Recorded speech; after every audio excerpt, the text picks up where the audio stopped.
નમસ્કાર, મંતવ્ય ન્યૂઝમાં આપનું સ્વાગત છે। હું છું કુંજ। નજર કરીશું મહત્વપૂર્ણ ખબરો પર। સૌપ્રથમ વાત કરીએ રાજ્યમાં વરસાદને લઈને હવામાન વિભાગે આગાહી કરી છે। આજે 13 જિલ્લામાં વરસાદનું ઓરેન્જ એલર્ટ છે, જ્યારે 4 દિવસ દક્ષિણ ગુજરાતમાં ભારે વરસાદની શક્યતાઓ છે। જ્યારે આજે કચ્છ બનાસકાંઠામાં ઓરેન્જ એલર્ટ આપવામાં આવ્યું છે। જામનગર દ્વારકામાં પણ ઓરેન્જ એલર્ટ અપાયું છે, જ્યારે મોરબી અને રાજકોટમાં પણ યલો એલર્ટ જાહેર કરાયું છે। રાજ્યમાં વરસાદને લઈને હવામાન વિભાગ દ્વારા આગાહી કરવામાં આવી છે। 13 જિલ્લામાં વરસાદને લઈને આગાહી કરી છે।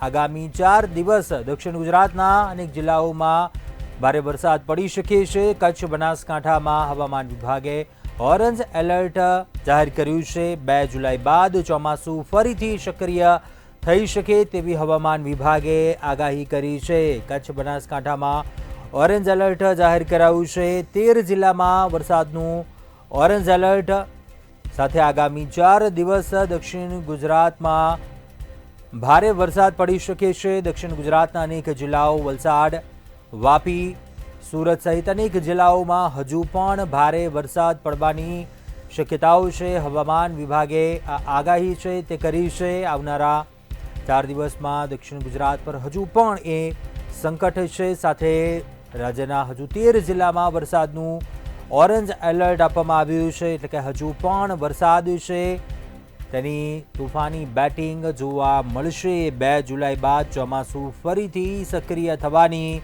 શક્યતાઓ છે। રાજ્યમાં વરસાદને લઈને હવામાન વિભાગે આગાહી કરી છે।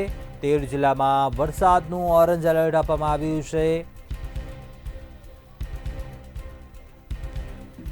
2 જુલાઈ બાદ ચોમાસું ફરીથી સક્રિય થવાની શક્યતાઓ છે। આજે પણ રાજ્યના કેટલાક જિલ્લાઓમાં વરસાદની આગાહી છે અને હજુ પણ આગામી 4 દિવસ દક્ષિણ ગુજરાત પર આ એલર્ટ આપવામાં આવ્યું છે। એના કેટલાક જિલ્લાઓમાં ભારે વરસાદ પડી શકે છે, ઓરેન્જ એલર્ટ આપ્યું છે। આગામી 4 દિવસ દક્ષિણ ગુજરાતના જિલ્લાઓ છે ત્યાં વરસાદ પડશે। વાપી, વલસાડ, સુરત, વડોદરાથી લઈ તમામ જિલ્લાઓમાં હજુ પણ વરસાદની તોફાની બેટિંગ જોવા મળી શકશે। આગામી 4 દિવસ વરસાદ ધમરોળી શકે છે તેવી આગાહી હવામાન વિભાગે કર્યું છે। કચ્છ બનાસકાંઠામાં પણ ઓરેન્જ એલર્ટ છે।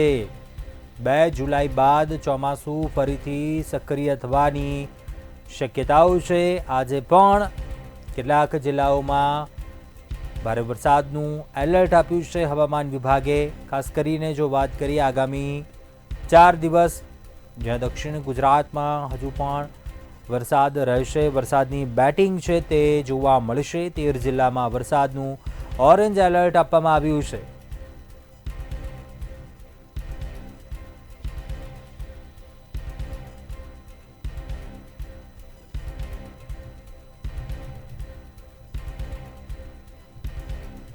આજે કચ્છ બનાસકાંઠામાં ઓરેન્જ એલર્ટ આપવામાં આવ્યું છે। અનેક મહાનગરોમાં હજુ પણ વરસાદને લઈને આ એલર્ટ આપવામાં આવ્યું છે।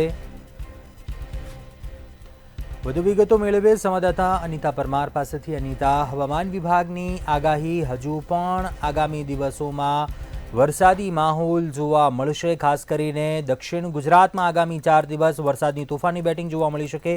શું આગાહી કરી છે હવામાન વિભાગે? તંત્ર કેટલું એલર્ટ? શું વિગતો? ચોક્કસથી કોંજ, જે પ્રમાણે રાજ્યની અંદર હમણાં થોડા દિવસથી જે પ્રમાણે ચોમાસું જે છે તે પૂર બહારે ખીલ્યું છે અને ઘણા જિલ્લાઓમાં ઓરેન્જ એલર્ટ તો કેટલાક જિલ્લાઓમાં રેડ એલર્ટ જે છે તે આપવામાં આવ્યું છે। ત્યારે આગામી 4 દિવસ સુધી રાજ્યની અંદર ઘણા વિસ્તારો એવા છે જ્યાં ઓરેન્જ એલર્ટ આપવામાં આવ્યું છે। જે જગ્યાએ આજે ઓરેન્જ એલર્ટ આપવામાં આવ્યું છે, પહેલાં તો વાત કરવામાં આવે જિલ્લાઓની, તો ઉપર ભારેથી અતિ ભારે વરસાદ વરસશે તેવું હવામાન વિભાગે જણાવ્યું છે। ખાસ 4 દિવસ દક્ષિણ ગુજરાતની અંદર જે મેઘરાજા જે છે તે આખા દક્ષિણ ગુજરાતને ગમરોળશે તેવી આગાહી પણ કરવામાં આવી છે। ત્યારે રાજ્યમાં 4 થી 5 દિવસ બાદ ધીમે ધીમે વરસાદનું જોર ઘટશે। અત્યારે હાલ જે જગ્યાએ ઓરેન્જ એલર્ટ આપવામાં આવ્યું છે તે સ્થળો વિશે વાત કરવામાં આવે તો ખાસ આજે કચ્છ અને બનાસકાંઠામાં ઓરેન્જ એલર્ટ આપવામાં આવ્યું છે। એટલે કચ્છના તમામ જેટલા પણ વિસ્તારો છે આ બધી જગ્યાઓ પર ખાસ આજે જે છે તે ભારેથી અતિ ભારે વરસાદ જે છે તે વરસી શકે છે ને આગામી 3 થી 4 દિવસ કચ્છ અને બનાસકાંઠા છે તેના માટે થઈને ઓરેન્જ એલર્ટ આપવામાં આવ્યું છે. વધારે જો વાત કરવામાં આવે તો પાટણ અને બનાસકાંઠા અને જુનાગઢમાં પણ યલો એલર્ટ આપવામાં આવ્યું છે. એટલે આ બધી જગ્યાઓ પર ભારે વરસાદ જે છે તે વરસી શકે છે. પરંતુ ઓરેન્જ એલર્ટ વિશે જો વાત કરવામાં આવે તો ખાસ જે જગ્યાઓ પર વાત કરી છે એ કચ્છના ઘણા જિલ્લાઓ એવા છે જે જગ્યાએ ઓરેન્જ એલર્ટ આપવામાં આવ્યું છે. એટલે કે આ બધી જગ્યાએ ભારેથી અતિ ભારે વરસાદ જે છે તે 2 થી 3 દિવસની અંદર ખાબકી શકે છે. ત્યારે ખાસ જો વાત કરવામાં આવે તો ગીર અને સોમનાથમાં પણ અતિ ભારે વરસાદની આગાહી જે છે તે કરવામાં આવી છે. આગામી 3 થી 4 દિવસ ગીર અને સોમનાથ પંથકની જો વાત કરવામાં આવે તો આ બધી જગ્યાઓ પર ભારેથી અતિ ભારે વરસાદ વરસશે. જૂનાગઢમાં પણ વરસાદની ભારે આગાહી છે. ત્યારે દરિયાઈ કાંઠાની જો વાત કરવામાં આવે તો તમામ જે માછીમારો હોય છે તે લોકોને પણ સલાહ સૂચનો આપવામાં આવ્યા છે. અને આગામી 4 દિવસ સુધી દરિયો ના ખેડવા માટે થઈને સૂચનો આપવામાં આવ્યા છે. ખાસ જો વાત કરવામાં આવે તો પોરબંદર યલો એલર્ટ આપવામાં આવ્યું છે. એમાં આજે, કાલે અને પરમ દિવસે 3 દિવસ માટે યલો એલર્ટ છે. એટલે કે આ 3 દિવસ જે છે તે ભારે વરસાદની શક્યતાઓ છે.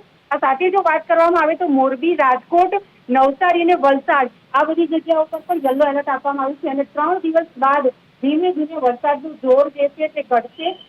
ત્યારબાદ તાપમાનમાં પણ થોડો ઘણો જે 2-3 ડિગ્રીનો વધારો ઘટાડો પણ થઈ શકે તેવી પણ શક્યતાઓ છે. પરંતુ 13 જેટલા જિલ્લા જેની વાત કરવામાં આવે આ બધી જગ્યાએ આગામી 4 દિવસ સુધી ભારે વરસાદની શક્યતાઓ છે. અમદાવાદ અને ગાંધીનગર વિશે જો વાત કરવામાં આવે તો અમદાવાદ અને ગાંધીનગરમાં પણ ભારે વરસાદની શક્યતાઓ છે. જે પ્રમાણે વહેલી સવારે વરસાદ વરસ્યો હતો ત્યારબાદ આજે આખો દિવસ દરમિયાન વરસાદ જે છે તે ખાબકી રહ્યો છે. અત્યારે હાલ સાંજના દ્રશ્યો અમે તમને બતાવી રહ્યા છીએ. અત્યારે હાલ 6 વાગ્યાનો સમય છે ને અત્યારે હાલ પણ વરસાદનું એક ઝાપટું જે છે તે આવીને ગયું ને અત્યારે હાલ પણ જે ધીમી ધારે વરસાદ વરસતો હોય તેવો વરસાદ અત્યારે વરસી રહ્યો છે. વાતાવરણમાં ઠંડક જોવા મળી રહી છે કારણ કે વરસાદનું એક ઝાપટું હમણાં જ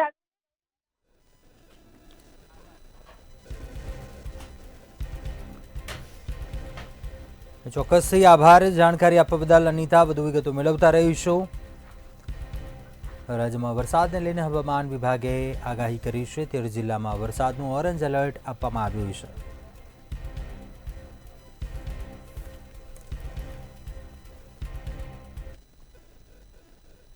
આગળ વાત કરીએ સુરતની નંદનવન સોસાયટીના રહીશો દ્વારા ઉગ્ર વિરોધ કરવામાં આવ્યો. ખાડીપુરનો ઉકેલ ન આવે ત્યાં સુધી વોટ માંગવા ન આવવાની ચીમકી પણ ઉચ્ચારી.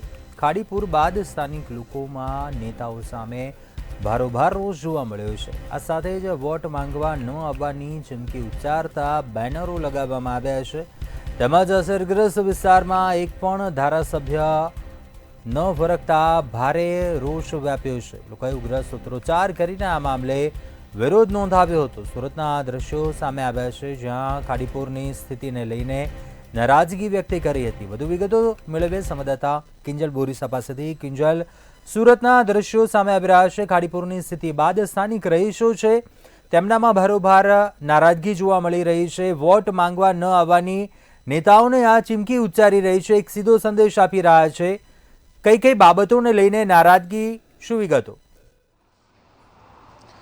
જે સુરતની જે સુરત છે તે વરસાદે બગાડી છે કારણ કે સુરતમાં એક જ સાથે જે 14 ઇંચ જેટલો વરસાદ ખાબક્યો હતો અને તેના જ કારણે સુરતમાં જે ખાડીપુરની પરિસ્થિતિ ઉદ્ભવી હતી. અને ત્યારબાદ જે નંદનપુર નામની જે સોસાયટી છે તે પરબતપુર ગામમાં આવેલી છે અને તે ગામના જે આ સોસાયટીના રહીશો દ્વારા જે ધારાસભ્યો અને ચૂંટાયેલા જે પ્રતિનિધિઓ છે તેમની સામે રોષ દેખાડવામાં આવી રહ્યો છે. કારણ કે જ્યારે ખાડીપુરની પરિસ્થિતિ ઉદ્ભવી અને ઠેર ઠેર જે પાણી ભરાયા હતા ત્યારબાદ એક પણ જે ચૂંટાયેલા પ્રતિનિધિ છે તેઓ લોકો અસરગ્રસ્ત જે લોકો હતા તેમના સુધી પહોંચ્યા ન હતા.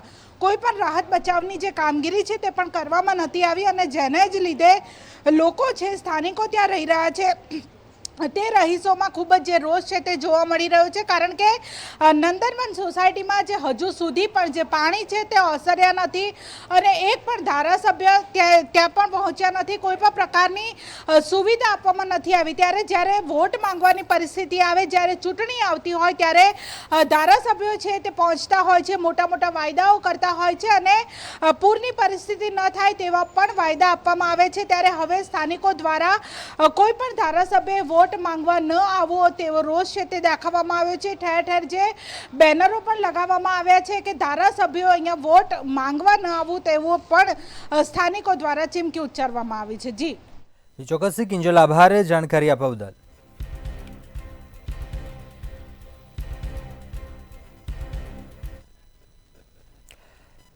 ગાંધીનગરમાં પાસના નેતાઓ દ્વારા બેઠકનું આયોજન કરવામાં આવ્યું હતું. ગુજરાતમાં વિસાવદર બેઠક પર યોજાયેલી પેટા ચૂંટણીમાં ગોપાલ ઇટાલિયાની જીતના ગણતરીના દિવસોમાં જ પાટીદાર અનામત આંદોલન સાથે સંકળાયેલા નેતાઓ દ્વારા ગાંધીનગરમાં બેઠકનું આયોજન કરવામાં આવ્યું હતું.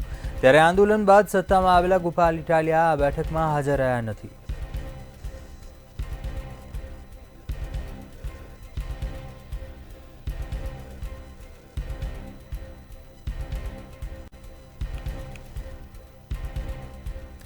વધુ વિગતો મેળવીએ સંવાદદાતા મેહુલ દુધરેજા પાસેથી. મેહુલ, પાસની આજે બેઠક મળી હતી, અનેક એવા સમાજના મુદ્દાઓને લઈને ચર્ચા થઈ, પરંતુ ઘણા એવા બીજા પાસા પણ જોવા મળ્યા. ગોપાલ ઇટાલિયાની ગેરહાજરી સાથે ક્યાંક બેઠકમાં પણ કોઈ બોલાચાલી, નારાજગી પણ કેટલાકની સામે આવી. શું વિગતો છે? જે પ્રમાણે ગાંધીનગરની અંદર જે અત્યારે એક મહત્વપૂર્ણ બેઠક જે છે પાટીદાર સમાજની યોજાઈને પાટીદાર સમાજ જે છે પાટીદાર અનામત આંદોલન સમયે જે એકઠા થયેલા જે નેતાઓ જે છે તેના દ્વારા કરવામાં આવી હતી. આજે બેઠક છે તેની અંદર 7 અલગ અલગ મુદ્દાઓ પર ચર્ચા કરવામાં આવી, જેમાં પટેલ સમાજના જે યુવાનો જે છે બેરોજગાર છે તેને રોજગારી એટલે અથવા તેને કોઈ ધંધો રોજગાર મળી રહે તે માટેની વ્યવસ્થા કરવાની વાત છે. જે લોકો પ્રેમ લગ્ન કરે છે તે યુવતીઓ જે છે તેમાં માતા પિતાની જે હાજરી જે છે તે જરૂરી છે તે માટે પણ વાત કરવામાં આવી. આ સાથે જે યુવક યુવતીઓ વધારે પડતો મોબાઈલનો ઉપયોગ કરે છે તો આવા જે મોબાઈલના દુરુપયોગ જે છે તેની સામે પણ જે કોઈ સારું પગલું લઈ શકાય અથવા તો કોઈ વ્યવસ્થા કરી શકાય તે અંગે પણ જે ચર્ચા કરવામાં આવી. આ તમામ જે ચર્ચાઓ જે છે તે કરવામાં આવી. 7 ઠરાવ જે 7 અલગ અલગ ઠરાવ છે તે પાસ કરવામાં આવ્યા છે. સાથે અલગ અલગ જે પાટીદાર અનામત આંદોલન સમિતિ બાદ વિખરાયેલા તમામ જે નેતાઓ જે છે, કોઈ આમ આદમી પાર્ટીમાં છે, કોઈ ભાજપમાં છે, કોઈ કોંગ્રેસમાં છે, આવા તમામ જે લોકો છે તેઓ એકઠા થયા હતા. અને સાથે ગોપાલ ઇટાલિયા જે અત્યારે જીત્યો છે તે ધારાસભ્ય બન્યા છે ત્યારે તેના અંગેની પણ કોઈ ચર્ચા નહીં, તેની ગેરહાજરી છે તે ખાસ જોવા મળતી હતી. આ સાથે ઘણા બધા વાદ વિવાદો પણ થયા છે, પરંતુ પાટીદાર અનામત આંદોલન સક્રિય સભ્યો જે છે ફરી વખત એકઠા થયા છે, જેના લીધે સરકારમાં ક્યાંક ચિંતા પણ જોવા મળી શકે છે. જી ચોક્કસથી આભાર જાણકારી આપવા બદલ. પાસા નેતાઓ દ્વારા બેઠકનું આયોજન થયું હતું ગાંધીનગરમાં. અનેક સમાજના અગ્રણીઓ છે તે હાજર રહ્યા હતા. જોકે ગોપાલ ઇટાલિયાની જીતના ગણતરીના દિવસોમાં જ આ બેઠકનું આયોજન થયું અને તેમની ગેરહાજરી જોવા મળી હતી આ બેઠકમાં.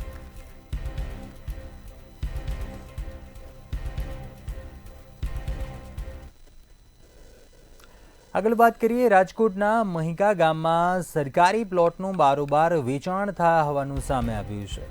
4 એકર સરકારી જમીન પર 300 પ્લોટ બારોબાર વેચાયા હતા. 40 કરોડની જમીન પર શિવમ પાર્ક સોસાયટી ઊભી કરી દેવામાં આવી અને ગ્રામ્ય પંચાયતે પાણી અને ભૂગર્ભના કનેક્શનો પણ આપી દીધા.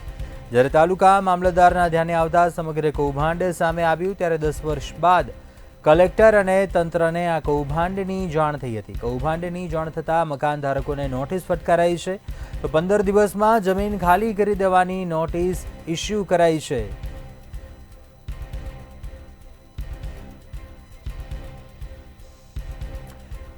વધુ વિગતો સાથે સંવાદદાતા મેહુલ દુધરેજા લાઈવ જોડાયા છે. મેહુલ, રાજકોટમાં સરકારી પ્લોટનું બારોબાર વેચાણ, શું છે સમગ્ર મામલો, શું વિગતો? મહિકા ગામ જે ખૂબ જ નાનું ગામ છે, ત્યાં એક મોટી સોસાયટી 300 જેટલા મકાનોની મોટી સોસાયટી બાંધાઈ ગઈ. 10 વર્ષ સુધી જે લોકો છે ત્યાં રહ્યા અને ત્યાં 10 વર્ષ પોતાનું મકાન જે છે તે પણ બનાવી દીધા હતા. અને 10 વર્ષ બાદ અચાનક જ કલેક્ટરને ખબર પડી કે આ સરકારી જમીન હતી, સરકારી જમીન છે તેની ઉપર દબાણ કરી દેવામાં આવ્યું હતું. એટલે કે આ જે દબાણ છે તે 10 વર્ષ બાદ જ્યારે જાહેર થયું ત્યારે તમામ જે મકાન માલિકો છે તેને 15 દિવસની અંદર મકાન ખાલી કરવાની નોટિસ પાઠવવામાં આવી છે. પરંતુ સૌથી મહત્ત્વની વાત એ છે કે આ જે બિલ્ડર દ્વારા જે સોસાયટી અથવા પ્લોટ જે વેચાણ કરવામાં આવ્યા તેની સામે હજી કોઈ કાર્યવાહી થઈ નથી.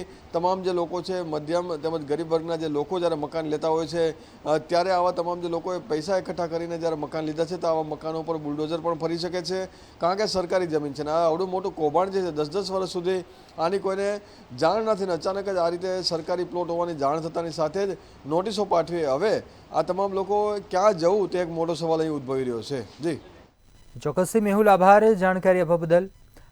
તો રાજકોટમાં સમગ્ર મામલો સામે આવ્યો છે. મહિકા ગામમાં સરકારી પ્લોટનું બારોબાર વેચાણ અને 10 વર્ષ બાદ આ સમગ્ર કૌભાંડ છે તે સામે આવ્યું છે.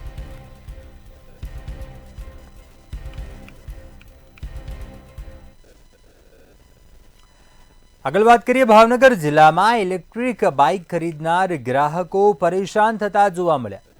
જાણીતી કંપનીની એવી બાઇક લેનાર ગ્રાહકો પરેશાન થઈ રહ્યા છે. કંપની દ્વારા સર્વિસ આપવા માટે લોલીપોપ આપી રહ્યા છે. એવી કંપનીનો શોરૂમ છેલ્લા 2 મહિનાથી બંધ હોવાના આક્ષેપ કર્યા હતા. કંટાળેલા ગ્રાહકોએ આખરે મીડિયાની સમક્ષ વ્યથા ઠાલવી હતી.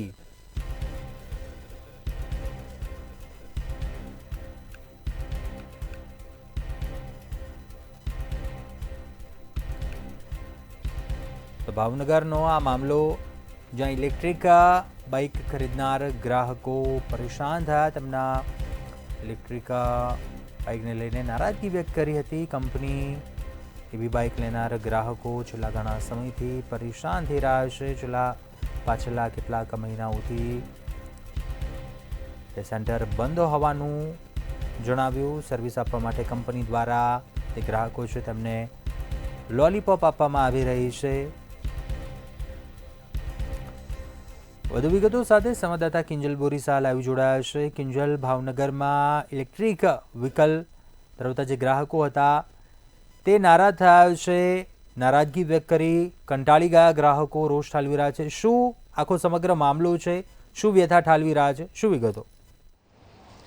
જી, એક બાજુ સરકાર છે તે ઇલેક્ટ્રિક વાહનો ખરીદવા માટે લોકોને પ્રોત્સાહન આપે છે. નવી નવી યોજનાઓ છે તે પણ બહાર પાડવામાં આવે છે. લોકોને સીએનજી, પેટ્રોલ અને ડીઝલની ગાડી ન વાપરવા માટે પણ કહેવામાં આવે છે અને ઇલેક્ટ્રિક વ્હીકલ વધુને વધુ લોકો વાપરે તેવી પણ સરકાર દ્વારા આગામી સમયમાં પણ તેવું આયોજન કરવામાં આવી રહ્યું છે. ત્યારે ભાવનગરમાં લોકો છે તે ઇલેક્ટ્રિક વ્હીકલ જે લોકોએ ખરીદ્યા છે, એક જાણીતી કંપનીના જે ઇલેક્ટ્રિક વ્હીકલ છે તે ખરીદીને અત્યારે જે ભાવનગરના લોકો છે તે પરેશાન થઈ રહ્યા છે. કારણ કે લોકો આ વ્હીકલ તો ખરીદી લીધા અને ઇલેક્ટ્રિક વ્હીકલ છે તે પણ ખૂબ જ મોંઘા દાટ, તેની કિંમત લાખો રૂપિયા છે. જ્યારે હવે લોકો સર્વિસ કરાવવા માટે કંપનીના ધક્કા ખાઈ રહ્યા છે, તો કંપની છેલ્લા 2 મહિનાથી બંધ છે, ત્યાંથી લોકો ધક્કા ખાઈને પાછા આવે છે. બીજી બાજુ કંપનીમાં ફોન કરવામાં આવે છે તો લોલીપોપ આપવામાં આવે છે. એક બાદ એક નવા જે વાયદાઓ છે તે કરવામાં આવે છે. ત્યારે હવે લોકો જે લાખો રૂપિયા આપીને જે વાહન ખરીદ્યું છે, જે ઇલેક્ટ્રિક વ્હીકલ ખરીદ્યું છે, ત્યારે હવે લોકો સર્વિસ કરાવવા માટે ફાંફા મારી રહ્યા છે. કારણ કે જે સામાન્ય જે ગેરેજ છે ત્યાં ઇલેક્ટ્રિક વ્હીકલની જે સર્વિસ છે તે કરવામાં નથી આવતી અને તેના જ લીધે લોકોએ જે લાખો રૂપિયા આપીને જે મોંઘી દાટ ઇલેક્ટ્રિક વ્હીકલ ખરીદ્યા છે તેના માટે હવે સર્વિસની માટે લોકો છે તે ધક્કા ખાઈ રહ્યા છે. અને એક બાજુ સરકાર છે તે લોકોને પ્રેરિત કરી રહી છે કે હવે ઇલેક્ટ્રિક વ્હીકલ ચલાવવું જોઈએ, ઇલેક્ટ્રિક વ્હીકલ લોકોએ ખરીદવું જોઈએ, કારણ કે તે પર્યાવરણ માટે ખૂબ જ સારું છે. અને બીજી બાજુ કંપની દ્વારા આવી રીતે ગ્રાહકોને લોલીપોપ આપવામાં આવે છે. જી ચોક્કસથી કિંજલ, આભાર જાણકારી આપવા બદલ.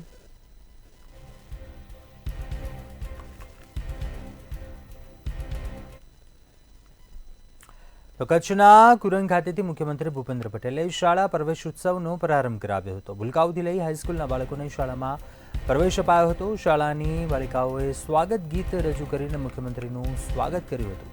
પાકિસ્તાનની બોર્ડર નજીકના કુરન ગામે મુખ્યમંત્રીએ રાત્રિ રોકાણ કર્યું હતું. રાત્રિ રોકાણ કરી ગ્રામ્યજનો સાથે મુક્ત રીતે સંવાદ કર્યો હતો અને લોકો પાસે સમસ્યાની વિસ્તૃત માહિતી પણ મેળવી હતી. પ્રવેશોત્સવ બાદ મુખ્યમંત્રીએ ચેકડેમનું ખાતમુહૂર્ત કર્યું હતું.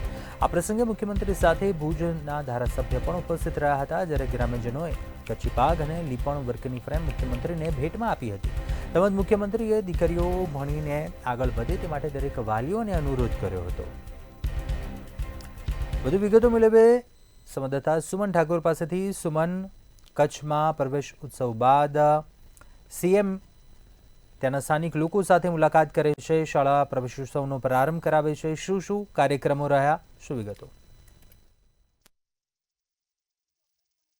શકાય કે અષાઢી બીજ કહેવાય છે તો નવા વર્ષમાં, કચ્છના નવા વર્ષમાં મુખ્યમંત્રી કચ્છના વછેડા ગામે કુરન પહોંચ્યા હતા અને સાથે કહી શકાય કે ગામજનો સાથે જ્યારે ગામજનોએ મુખ્યમંત્રીનું જે સ્વાગત છે તે કર્યું હતું અને તિલકને હાથપૂલ કરીને તેનું સ્વાગત છે તે કરવામાં આવ્યું હતું. સાથે સાથે કહી શકાય કે ગામજનોએ મુખ્યમંત્રીએ તેમના સાથે ચર્ચા કરી હતી અને તે બાદ સીએમ ભૂપેન્દ્રભાઈ પટેલે ગ્રામજીવનો જેણે રેવન્યુ એનર્જી થકી રાજકીય વાતો જે છે તે પણ કરી હતી અને સાથે કહી શકાય છેવાડા ગામના પરિવાર સીએમએ જે વાતો લોકો સાથે કરી હતી અને કોમી એકતા ભાઈચારાનો ભેદભાવ જે છે તે પણ કર્યો હતો અને સાથે કહી શકાય કે કલેક્ટર અને ડીડીઓ અને હાજર રહ્યા અને ભુજના ધારાસભ્યો અને જિલ્લા પ્રમુખ છે તે પણ હાજર રહ્યા અને તમામ પોલીસના બંદોબસ્ત સાથે કાફલો જે છે તે વછેડા ગામના કરુણ જે છે તે પહોંચ્યો હતો.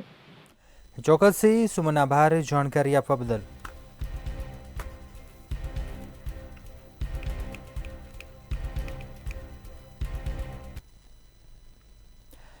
વડોદરાની ઘટના સામે આવી કે જેમાં શાળામાં મસ્તીમાં વિદ્યાર્થી આંખ ગુમાવી. તરસાલી વિસ્તારમાં આવેલ ઉમા વિદ્યાલયની આ ઘટના સામે આવી, જ્યાં 3 મહિના અગાઉ ઉમા વિદ્યાલયમાં ઘટના બની હતી. એકબીજા સાથે મસ્તી કરતા એક વિદ્યાર્થી આંખ ગુમાવી. વિદ્યાર્થીના વાલીએ શાળા ઉપર ગંભીર આક્ષેપ કર્યા. દ્રષ્ટિ ગુમાવનાર વિદ્યાર્થીના વાલી ઉમા વિદ્યાલય પહોંચ્યા. પોતાના વકીલ અને વાલી મંડળના સભ્યોની સાથે પહોંચ્યા હતા અને હોબાળો કર્યો હતો.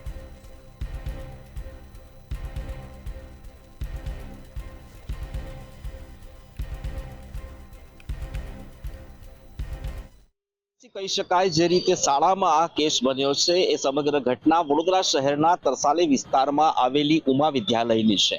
બાળકો માટે, વાલીઓ માટે અને ખાસ કરીને શાળાના શિક્ષકો માટે લાલબત્તી સમાન આ કિસ્સાની ચર્ચા હાલ વડોદરા શહેરમાં જાગી છે. 13 માર્ચ 2025ના રોજ ઉમા વિદ્યાલયના ધોરણ 6 ની અંદર ભણતા ભાવિકની આંખમાં પેન્સિલ વાગવાથી 3 મહિનાની સારવાર બાદ આજે ભાવિકને સમગ્ર આંખ ગુમાવવાનો વારો આવ્યો છે. સમગ્ર ઘટનાની જો વાત કરીએ તો ઉમા વિદ્યાલયની અંદર ભણતા ભાવિક જ્યારે વર્ગખંડની અંદર અભ્યાસ કરતો હતો તે સમયે પિરિયડ પૂરો થયો હતો અને તાસ પૂર્ણ થતા અન્ય તાસના શિક્ષક પોતાના વર્ગમાં આવે એ મિનિટો દરમિયાન તેની બેન્ચની આગળ બેઠેલા 2 વિદ્યાર્થીઓ સહજ મસ્તી કરતા હતા. બાળકો હોય તો મસ્તી તો હોય જ, પરંતુ આ મસ્તી ત્રીજા વિદ્યાર્થી એટલે કે ભાવિક માટે આજીવનની સજા બની ગઈ છે. 2 વિદ્યાર્થીઓની મસ્તી દરમિયાન એક વિદ્યાર્થી દ્વારા પેન્સિલને હવામાં ઉછાળવામાં આવી અને એ પેન્સિલ હવામાં ઉછળીને પાછળની બેન્ચ પર બેઠેલા ભાવિકની ડાબી આંખમાં વાગી. સામાન્ય રીતે પેન્સિલ આંખમાં વાગતા તેની આંખમાંથી પાણી વહ્યું હતું અને આ મામલે ભાવિકે શાળાના જે આચાર્ય છે તેને પોતાની ફરિયાદ કરી હતી. ત્યારબાદ આચાર્ય દ્વારા તેના વાલીને બોલાવીને ભાવિકને આંખમાં પેન્સિલ વાગી હોવાની ઘટનાની વાત પણ કરવામાં આવી હતી. સામાન્ય કહી શકાય તેવી આ ઘટના બાદ 2 દિવસ પછી જ્યારે ભાવિકની આંખ લાલ થઈ ત્યારે ભાવિકને સારવાર માટે સયાજી હોસ્પિટલ લઈ જવામાં આવ્યું હતું, જ્યાં ખબર પડી કે ભાવિકને આંખમાં ઇન્ફેક્શન વધ્યું છે અને 3 મહિનાની સઘન સારવારમાં 2 જેટલી સર્જરી કરાયા બાદ આજની પરિસ્થિતિની જો વાત કરીએ તો ભાવિકે પોતાની ડાબા આંખની દ્રષ્ટિ કાયમ માટે ગુમાવી દીધી છે. સમગ્ર મામલાને લઈને ભાવિકના માતા પિતા અને તેમના એક વકીલ મિત્ર દ્વારા આજે તરસાલી વિસ્તારમાં આવેલી ઉમા વિદ્યાલય ખાતે શાળાના મેનેજમેન્ટ સાથે એક મીટિંગનું આયોજન કરવામાં આવ્યું હતું. અલબત્ત શાળાના સંચાલકો દ્વારા સમગ્ર મામલાની તલસ્પર્શી તપાસ કરવામાં આવી છે એમ કહેવામાં આવ્યું હતું. સાથે સાથે વિદ્યાર્થીઓ ભવિષ્યમાં પ્રકારની કોઈ મસ્તી ન કરે તે માટેની પણ કડક જોગવાઈઓ સાથે કામગીરી કરવામાં આવશે તેવું આશ્વાસન ભાવિકના માતા પિતા તેમજ તેમના વકીલ મિત્રને આપવામાં આવ્યું હતું. પરંતુ મીડિયા સાથે વાત કરતા ભાવિકના પિતા અને વકીલ મિત્રે જણાવ્યું હતું કે ખરેખર તો 3 મહિના જેટલો સમય વીત્યા બાદ શાળાના સંચાલકો નિષ્ઠુર થયા છે અને તેઓ દ્વારા ભાવિકની ખબર પૂછવાની તો દૂરની વાત નહીં પણ તેના ભવિષ્યને લઈને પણ કોઈ પણ પ્રકારનું આયોજન નથી કરવામાં આવ્યું. પરંતુ આ સમગ્ર કિસ્સો આજે વડોદરાના સોશિયલ મીડિયામાં પણ ચક્યો છે. એનું કારણ એમ છે કે બાળકો સહજ નિર્દોષતામાં મસ્તી કરતા હોય છે, પરંતુ એ નિર્દોષતામાં કરેલી મસ્તી કોકના જીવનમાં કાયમ માટે અંધકાર લાવી શકે છે. ભાવિકના કિસ્સાથી શાળાના અન્ય વડોદરા શહેરની અન્ય શાળાના સંચાલકોએ પણ ચેતવાની જરૂર છે. હાલાકી ઉમા વિદ્યાલયની અંદર દરેક વર્ગની અંદર સીસીટીવી લગાડવામાં આવ્યા છે અને આ ઘટનાની જાણ થયા બાદ શાળા મેનેજમેન્ટ દ્વારા પણ ભાવિકના ભવિષ્યને લઈને ચિંતા કરવામાં આવી છે.